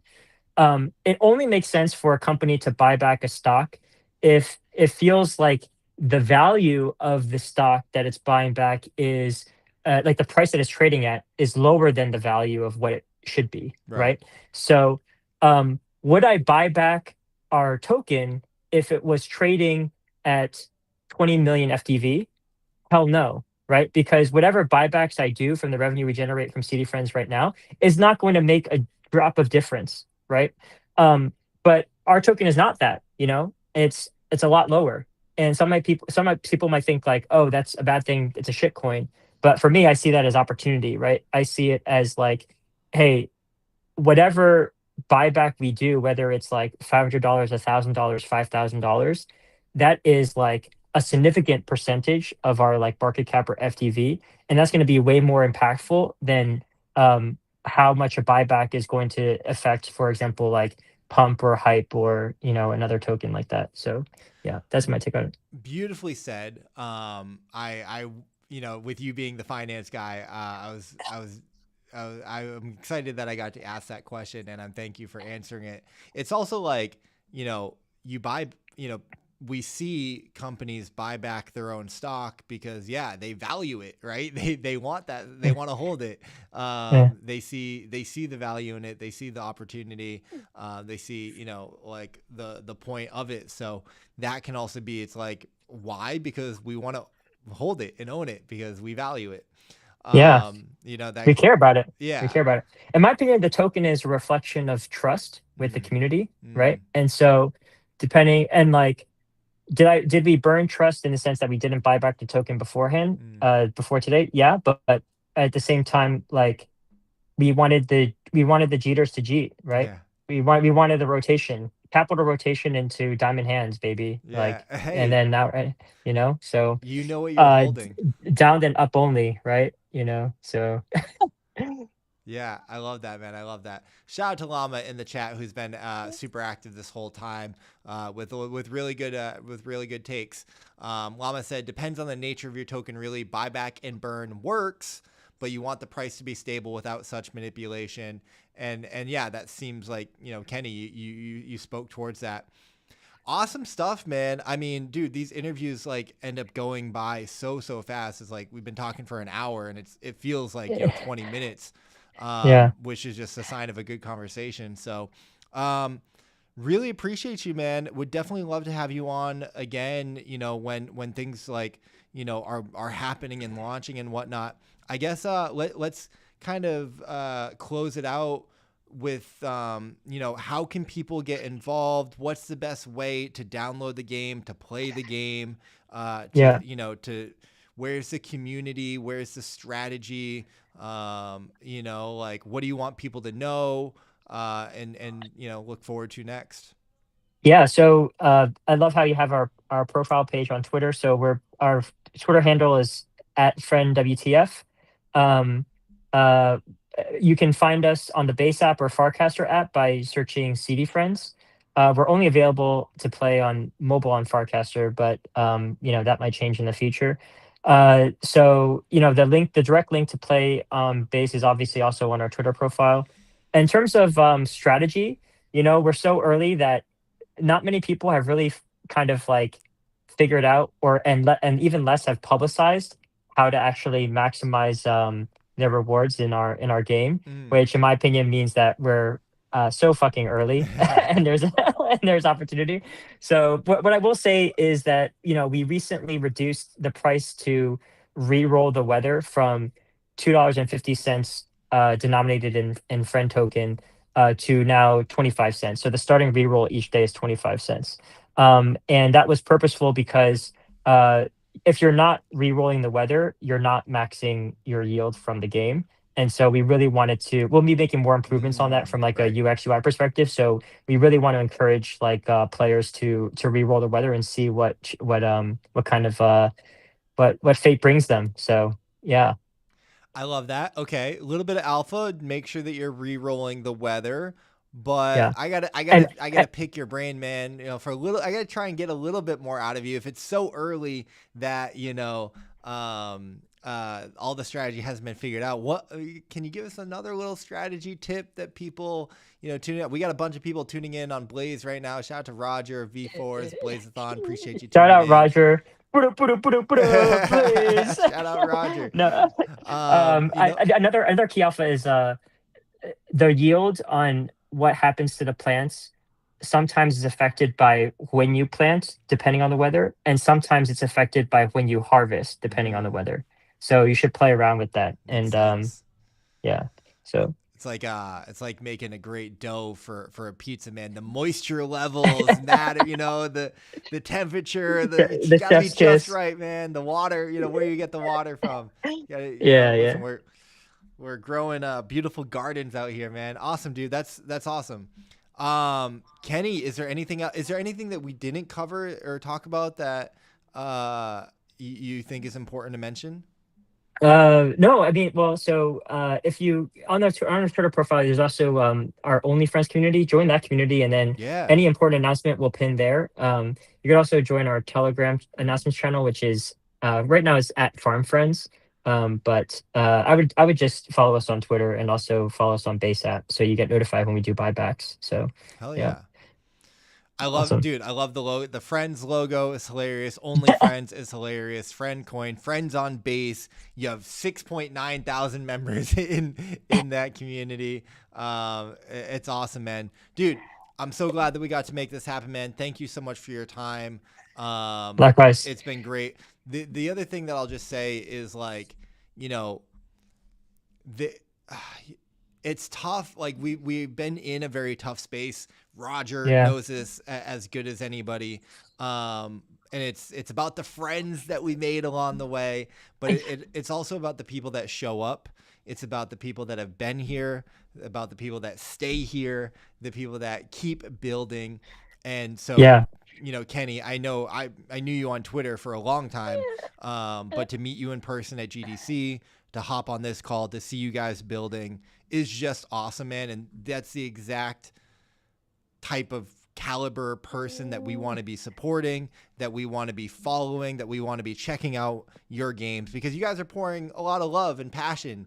You late nights, spreadsheets, designs, meetings, calls, raising, funding, leading the team. Like, you guys are working hard out here to like do some cool stuff, we're all pioneering this new frontier of game design and token design and all this stuff. So it's like, it's really important to highlight the people like yourselves. So I really appreciate you taking the time, sharing with us. Wish you the absolute best. And, we'll definitely have you back on further down the line. Awesome. Thanks so much, IC. It's been a pleasure. Been a big fan of you. Keep on casting, and we'll keep on building, and then players keep on clicking, so every day is a new opportunity. So thanks, dude. Guys. Mic drop right there, man. That was a perfect way to end it, dude. Kenny, I'm gonna keep the stream going. We'll jump off the call here, but man, really appreciate you. We'll talk soon. Thanks so much. Bye. Absolutely. Cheers. Later, brother. All right, guys, that was Kenny, dude. Also make sure that you guys follow not YGG Play. We'll always follow YGG Play, but Kaizen right there, Mr. @Clueless, which is cool. I don't know, is that K-Lou? That makes sense. K-Lou, and then play on words, clueless. Well done. Well done, Kenny. Well done. What a little Chad, huh? What a Chad that guy was. Really enjoyed that conversation. Really great to hear. We got to do our due diligence, guys. We got to do the due diligence. We got to talk to, what are you building? How you building it? Oh, that, like, what are your plans? And then when it all sounds good, it's like, yo, that sounds good, man. Like, that's really cool. Congratulations. I'm a fan, dude. I'm a fan. I'm a fan and a friend. CD Friends at friend WTF. Make sure that you're following it. Make sure you're checking it out. Big shout out to Kenny for taking the time. I think we just had a few more stories that I wanted to talk about. And so we will jump back into, could use some jazzing. Yeah, I think the whole like scene and I think I could jazz up a lot of things here, and I am working on it. Parallel has been doing some dope things. They had a whole from the team entry, kind of like where we're at, showing off the trailer from GDC. There's a whole blog post article. Not going to go into it here, but they did share, behind the scenes on their UI UX updates, their Haven expansion set for April 21st. Oh, I think we got the reveal. Actually, you know what? We do have to go check this out because I think we got the reveal. I'm going to have to reformat this of the World Championships.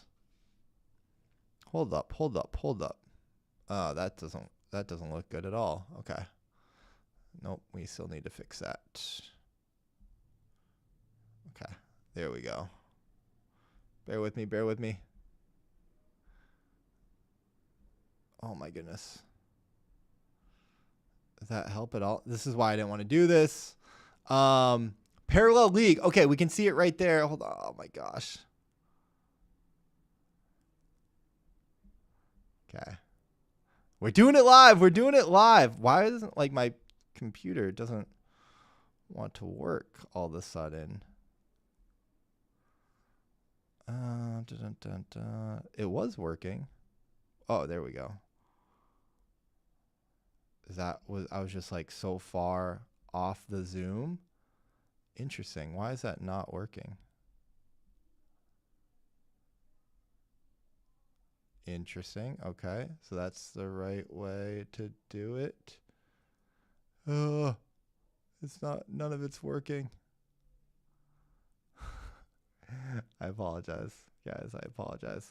What I wanted to get to was basically this. The 2026 Parallel Championship is set for April 25th and 26th. Major announcement. The 32-person tournament will determine the remaining players that will compete for the field of 16 that will compete in the Parallel Prime Championship Season 2, which I think like $1 million is up for grabs in this season. I don't see any updates on the location, and I believe that it's going to be online compared to what they did last year, which was IRL in Las Vegas. So a little bit of a pullback in terms of production, but still incredibly exciting nonetheless. So that is major news. That is absolutely major news. And I'm very excited to have a date because I've been wondering, like, when do we get in the Prime Championship Season 2 finale? So, because we've been tracking it. Let's see. Moving on, Mr. Jonah Blake loves gaming so much. He's working on a new game. We knew we couldn't hold, what's the phrase? You can't hold a good game developer down. I don't know. But it's apparently like a blackjack game. Blackjack Attack. So it's maybe like a Balatro kind of Gamble-fi degen game. Very interesting. I haven't looked into it, but shout out to Jonah. Congratulations on building. Speaking of congratulations, shout out to Pudgy Penguins introducing the Icy Breaker, a social game designed to bring you and a loved one closer together. You draw a card, answer a question, and break the ice together. Aw, we got icebreakers. That is cute. They teamed up with Play Monster, the geniuses behind the award-winning games that bring people together. Very cute. I mean, banger, dude. Banger. Do we have any, like, what's the most meaningful way someone can show up for you? Oh, very cute. Very cute. By tuning into my streams, commenting in my chat. That's the way that people show up for me. You love to see it. Pudgy Couples Games. Absolutely. Absolutely. We're not going to dive into this, but Somnia Foundation posted an article saying, meet the new leadership team taking Somnia to the agentic future. Peter Lipka? Why does that name sound so familiar? Why do I know that guy? Co-founder of Improbable. Interesting. I guess I didn't know him, but there you go. Now we know him. Kevin Zia, Harry Lang, all these people. Our founder, Paul Thomas, who led the project through its earliest developments, continues his role as founder. His focus will remain on the long-term technical and strategic vision for the network. And the new leadership team will work alongside him to accelerate execution across every part of the organization. Okay, cool. We got a new leading team at Somnia. I'm not like, who did we lose? Who did we lose? I don't even know. But okay, cool. Cool. Shout out to Somnia doing Somnia things. Let's see. I think that's it. Is that everything? Wow, we really got through everything. Guys, without further ado, that's going to do it for today's episode. Thank you guys for tuning in so much. Actually, Llama, Ice and Dark, I have an update for you guys. GG. Starting next week, we're going to change the format of the show again. I think we're going to cut out the news and just go all in on the interviews. I love doing the interviews so much. I think like talking about the news is fun. Maybe we'll still talk about like one or two, maybe three like major stories. But yeah, we're going to be doing more gameplay in our game nights, which I'll have an announcement and an update for you guys probably tomorrow.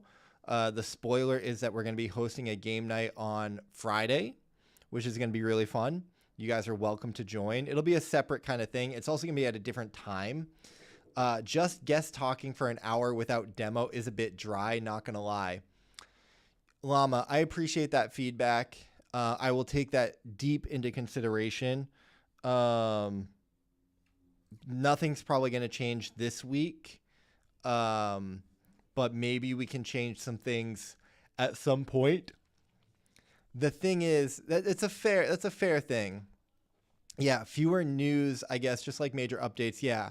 Like if there's something major happening with the games, the thing is like the interviews I think are the most, for me, and maybe this is a bit selfish, but it's the most interesting thing because I am trying to like solve the space.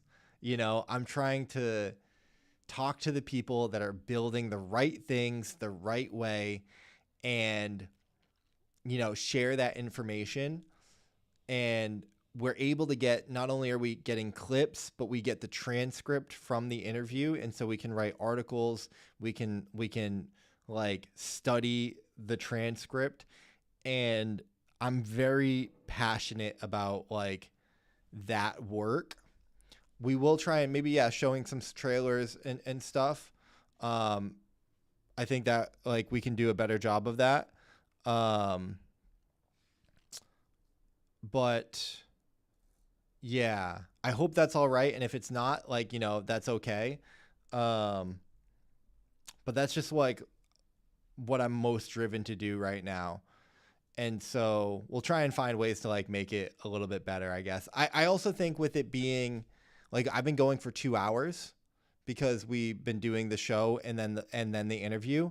And I think that the stream will be a tighter, like just 1 hour, like, okay, tell me what you're doing. Why does it matter? And I also want to improve as an interviewer. And so maybe through that process, we'll be able to make it more digestible, entertaining, and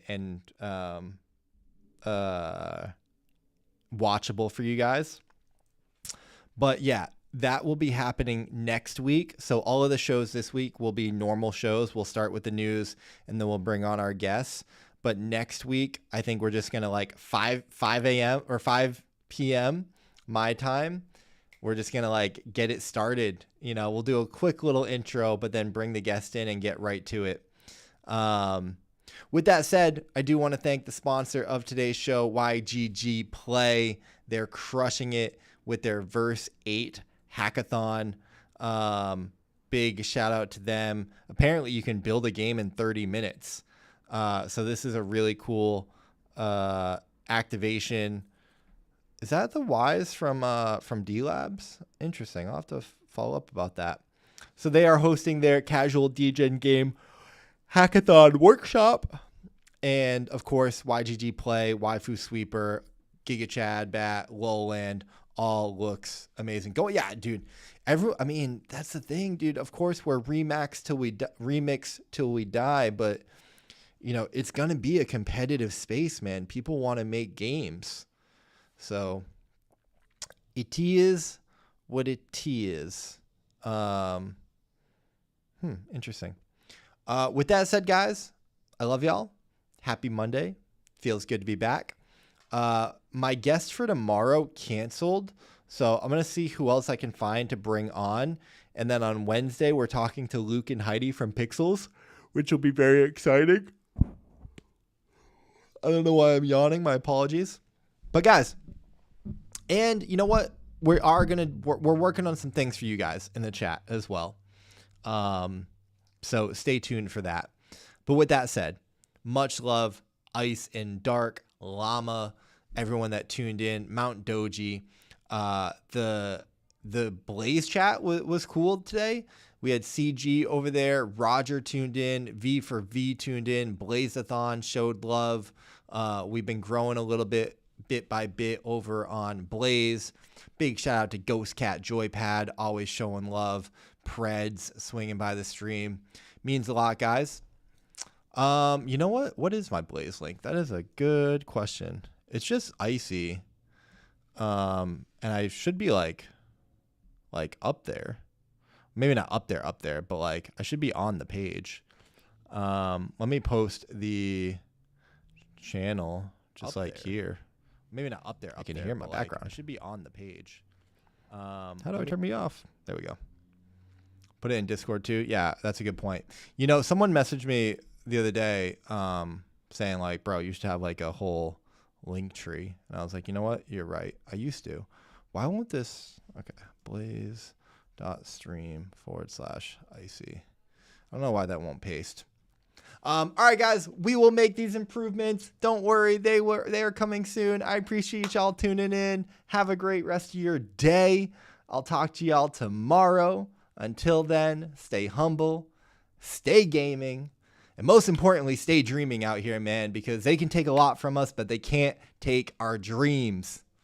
Peace, boys. Much love. These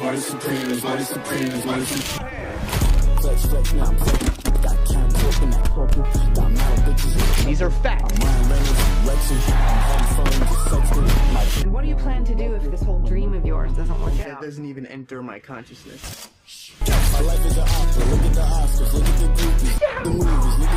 It's only